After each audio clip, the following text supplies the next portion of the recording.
एक बार किसी बहुत बड़े आदमी ने मुझसे कहा, भारत विश्व गुरु है। मैंने कहा, सही कहा, पर किस विषय में? वो थोड़ा असमंजस में पड़ गया। मैंने कहा, भारत मूर्खता का भी गुरु है।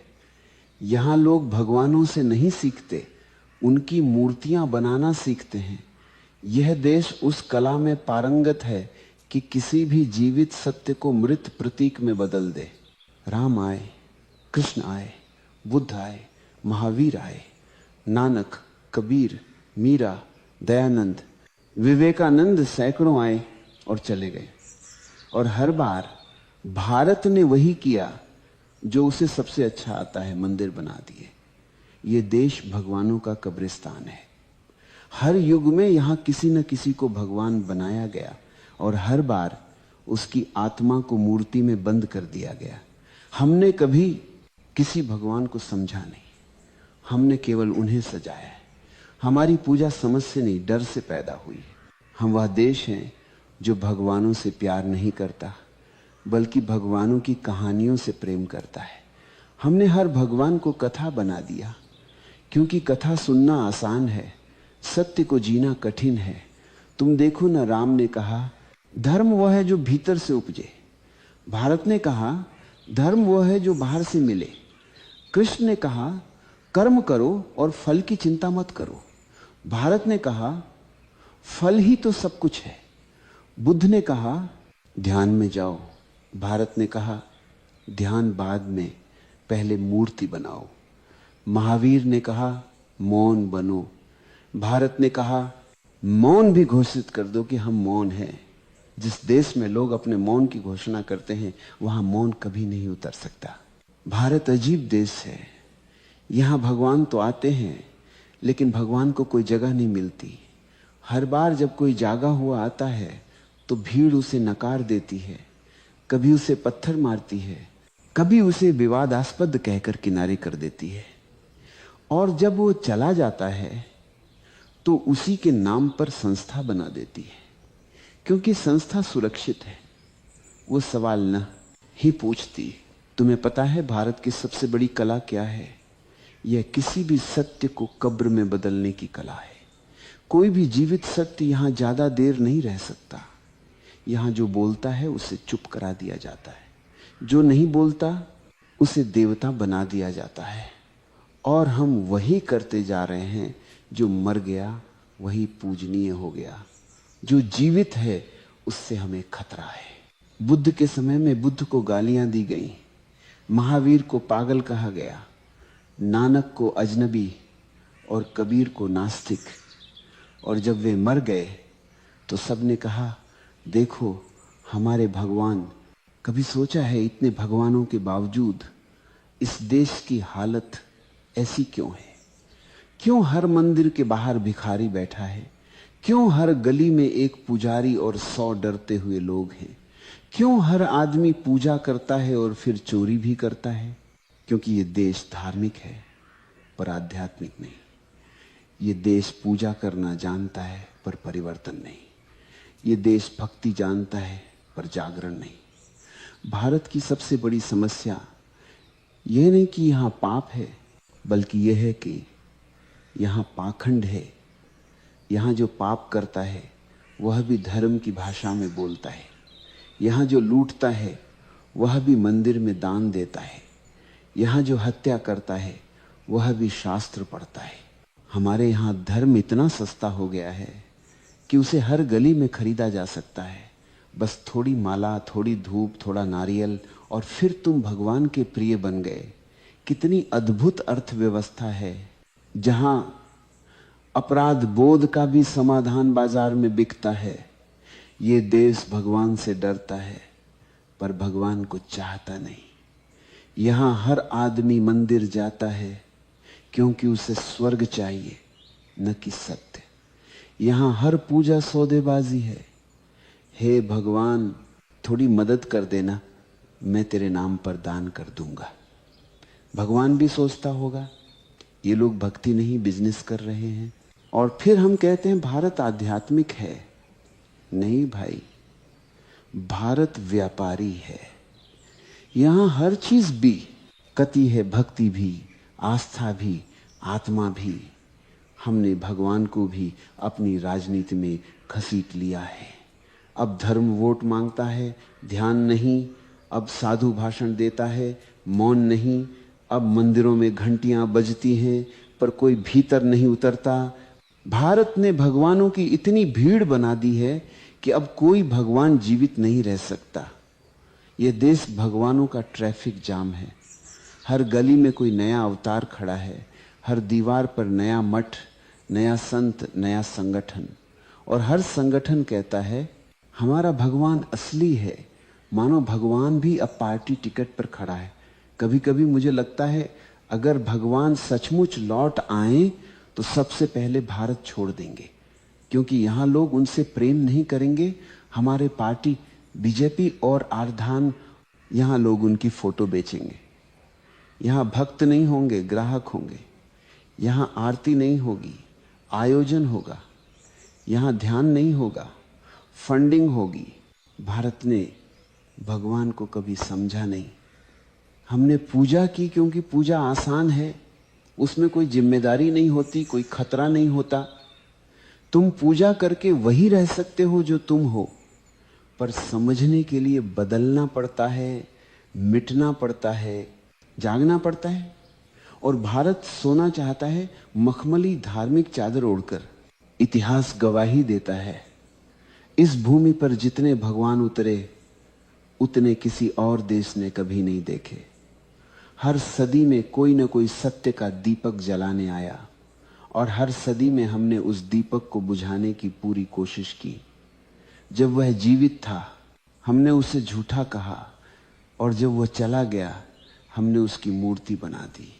हम जीवित सत्य को सह नहीं सकते, हम मृत मूर्तियों से प्रेम करते हैं, क्योंकि जीवित सत्य तुम्हें बदल देता है और मूर्ति तुम्हें वैसा ही रहने देती है जैसे तुम हो। हमारा धर्म अब साधना नहीं, सुविधा है। हमारे मंदिर अब मौन नहीं, बाजार हैं जहां पूजा बिकती है, जहां मोक्ष की किस्तें जमा की जा सकती हैं। जिस देश में हर गली में भगवान का एजेंट बैठा हो, वहां आत्मा की यात्रा रुक जाती है। हमने सत्य को व्यवस्थित कर दिया है। धर्म अब एक संस्था है जिसमें प्रवेश तो है पर जागरण नहीं, जहां लाउड स्पीकर है पर मौन नहीं, जहां आरती है पर आस्था नहीं, जहां व्रत है पर विवेक नहीं। जिस देश में सत्य को शास्त्र में बदल दिया गया, वहां सत्य अब केवल पाठ्यक्रम बन गया है। लोग ग्रंथ याद करते हैं पर सत्य को जीते नहीं। वे चर्चा करते हैं कि कौन सा भगवान बड़ा है, पर अपने भीतर की नींद को देखने का साहस किसी में नहीं। कभी सोचा है जिस देश में ध्यान की खोज हुई, योग जन्मा, फिर भी हर आदमी बेचैन क्यों है? हर चेहरा थका हुआ क्यों दिखता है? हर मन भय से भरा हुआ क्यों है? क्योंकि हमने ध्यान को व्यवहार बना दिया है, अनुभव नहीं। अब ध्यान भी प्रदर्शन है। लोग कहते मैं रोज 2 घंटे ध्यान करता हूं, मानो ध्यान भी कोई उपलब्धि हो। जो चीज शब्दों में कही जा सके वो ध्यान नहीं है। यह भूमि जो मौन की जननी थी अब सबसे अधिक शोर करती है। हर गली में घंटियां बजती हैं, हर मंदिर से लाउड स्पीकर चिल्लाते हैं। यहां सच्चा भगवान अब प्रतिस्पर्धा में है, सत्य विज्ञापन में है। धर्म अब भय का दूसरा नाम है। हम पूजा करते हैं क्योंकि डरते हैं, हम उपवास रखते हैं क्योंकि डरते हैं। हम धार्मिक नहीं हैं, हम भयभीत हैं। और जहां भय है वहां प्रेम नहीं, जहां भय है वहां ध्यान नहीं। धर्म तब जन्म लेता है जब प्रेम होता है, जब व्यक्ति स्वयं को देखने का साहस करता है। पर हमने धर्म को भय में जन्म दिया है, इसलिए यह धर्म हमें मुक्त नहीं करता बल्कि और बंधनों में बांध देता है। यह भूमि हर बार जागरण के बीज पाती है और हर बार उसे किसी मंदिर में बो देती है। बीज को पूजा मिलती है, पानी नहीं, इसलिए फूल कभी नहीं खिलता। कृष्ण का प्रेम भी संस्था बन गया, बुद्ध का मौन भी किताब बन गया, नानक का गीत भी रिवाज बन गया। हर सच्चाई का वो हमने संस्कृति बना दिया। हम कहते हैं भारत धार्मिक देश है, पर अगर ये सच है तो ये दुनिया का सबसे अधार्मिक दृश्य होना चाहिए, जहां धर्म हर कोने में है और सत्य कहीं नहीं। जिस दिन आप धर्म को संस्था बनाते हो उसी दिन वह मर जाता है। सत्य तब तक जीवित है जब तक वह स्वतंत्र है। जैसे ही तुम उसे ग्रंथ में बंद करते हो वह शब्द बन जाता है, जीवन नहीं। हमने भगवान को बाहर खोजा और यही हमारी सबसे बड़ी भूल है।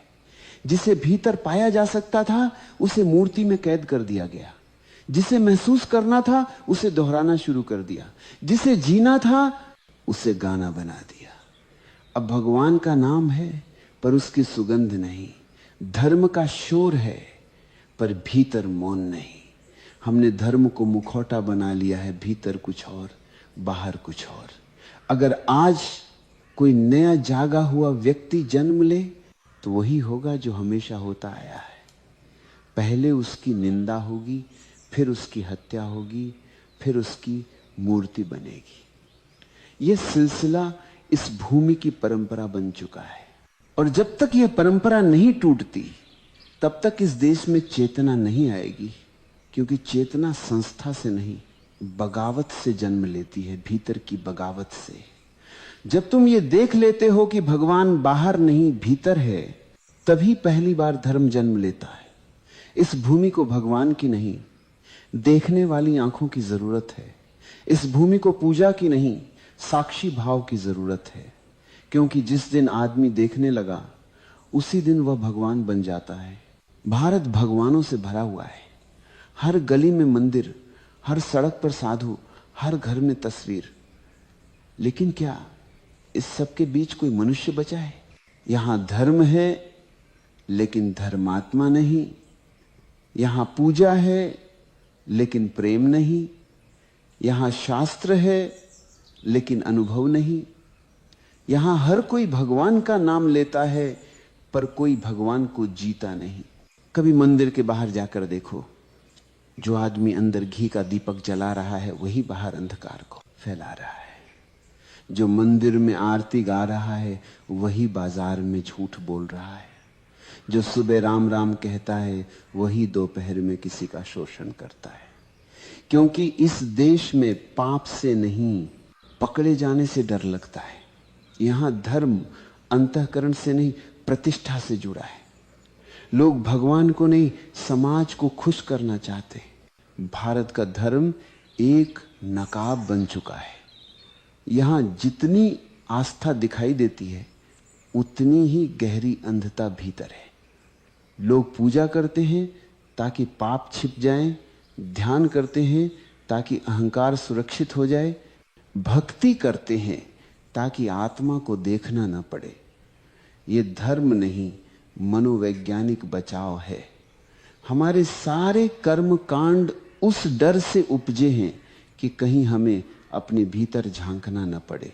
क्योंकि जो भीतर झांकता है वह भीड़ से कट जाता है, वह अकेला पड़ जाता है और यह भीड़ अकेले को माफ नहीं करती।